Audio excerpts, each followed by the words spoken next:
Fala moçada, tudo bem? Professor Edivan aqui e vamos lá mais uma vez. E hoje a gente vai estar falando um pouquinho de química aqui, falando sobre soluções, ok?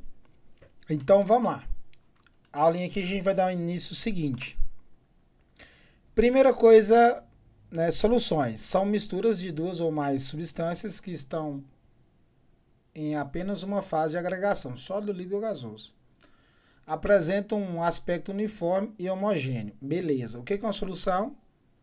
Você vai ter um solvente e um soluto. Fechou. Um exemplo, você colocou sal na água e misturou. Ficou lá tudo misturadinho. É uma solução. Quem que é seu soluto? O sal. Quem que é o solvente? A água. Zerou. Então aqui a gente está falando aqui, né, de novo, soluto constituinte dissolvido no solvente e que geralmente está em menor quantidade. Fechou. Solvente constituinte que dissolve o soluto que geralmente tem maior quantidade. Lembrando que soluções a gente pode ter estado sólido, líquido e gasoso. Tanto faz. Não é só líquido. Ok?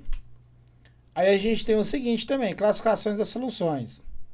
Natureza do soluto. A gente pode ter soluto que gera soluções iônicas, tipo sal de cozinha. Apresenta o soluto que se dissocia ou ioniza em águas. Essas soluções apresentam íons livres, conduzem a corrente elétrica. Um exemplo, solução aquosa de cloreto de sódio. Você joga sal, ele vai dissociar ali dentro. E a gente tem soluções moleculares. Desculpa.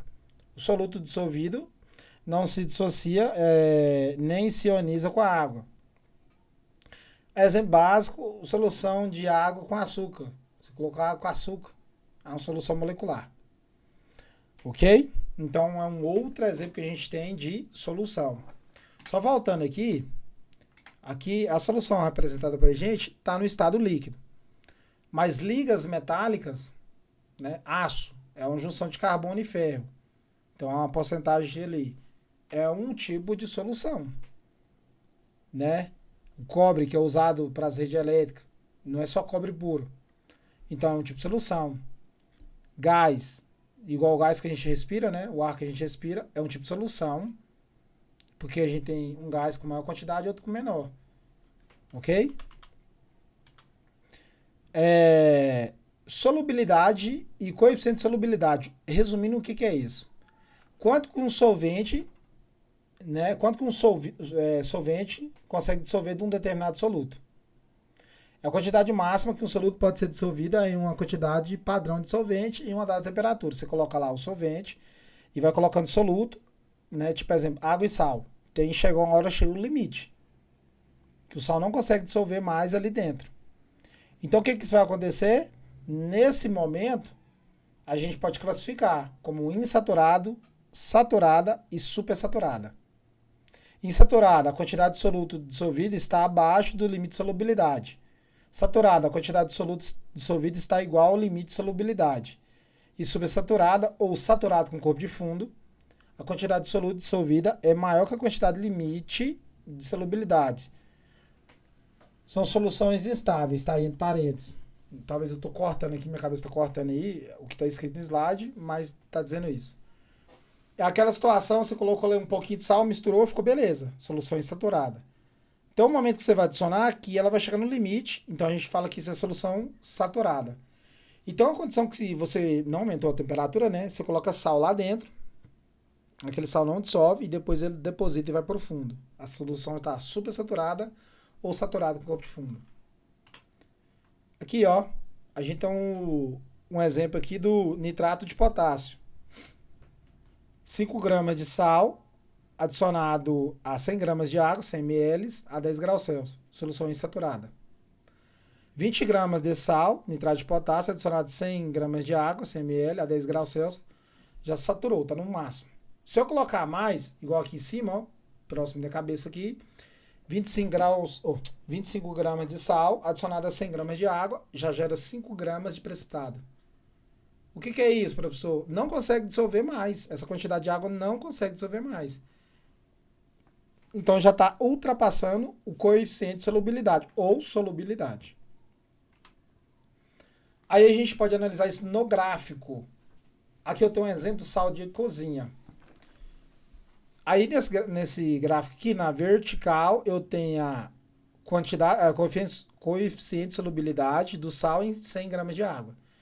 E na horizontal eu tenho a temperatura. Então, se a gente parar para analisar, eu tenho um eixo aqui que está dividindo, uma linha dividindo essas duas cores. Quem está na região A, que é esse ponto A aqui, está até dizendo aqui embaixo, região que corresponde à solução saturada, insaturada. Se eu adicionar, escolho uma determinada temperatura, um exemplo, vou aqui em cima desses 50 graus Celsius, subindo aqui, ó, a 50 graus Celsius, qualquer grama que eu jogar abaixo aqui, ó, 35, vai ter um 37 gramas aqui de sal. Se eu jogar 50 graus Celsius, peguei 100 ml de água, 50 graus Celsius, eu consigo dissolver até 37, que é nessa linha aqui, ó, essa linha preta.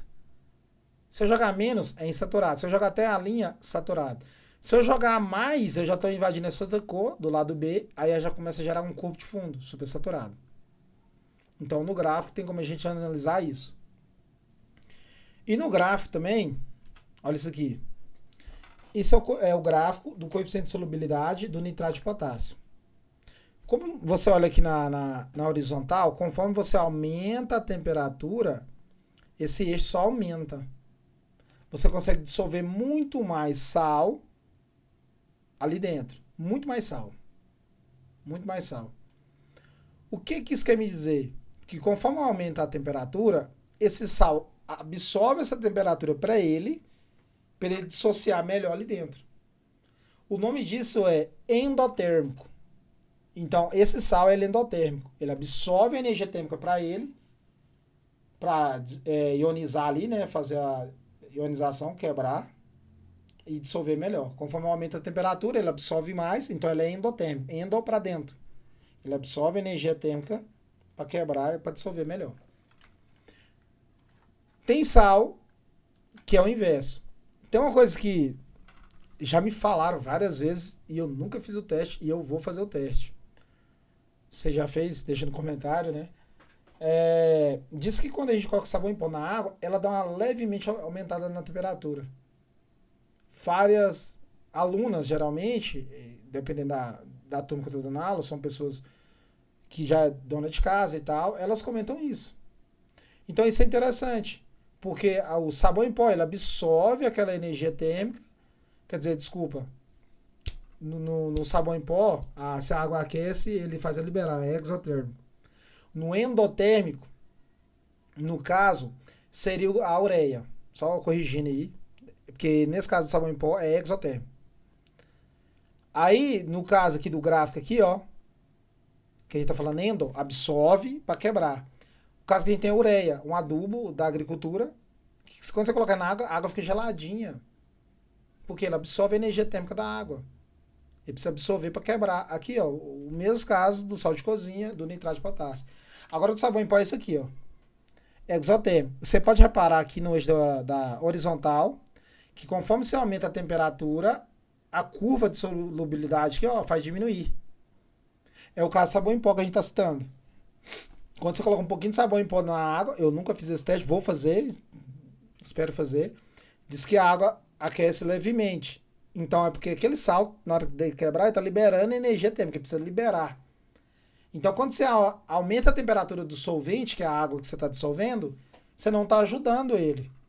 Porque ele quer que a água esteja fria para ele liberar a sua energia térmica. Se você aquecer a água, fica ruim para ele se soltar, vamos pensar assim. Então quando a gente tem esse tipo de curva aqui, ó, a gente fala que é o soluto, ele é exotérmico. Ele precisa absorver energia, ele precisa liberar a energia térmica para quebrar e se dissociar melhor. Então, é o mais favorável você resfriar a solução. Ok? Então, sobre solução e curvas de solubilidade, é isso hoje. Certo? Valeu, obrigado. Deixa seu like aí, se inscreve. Até mais. Falou!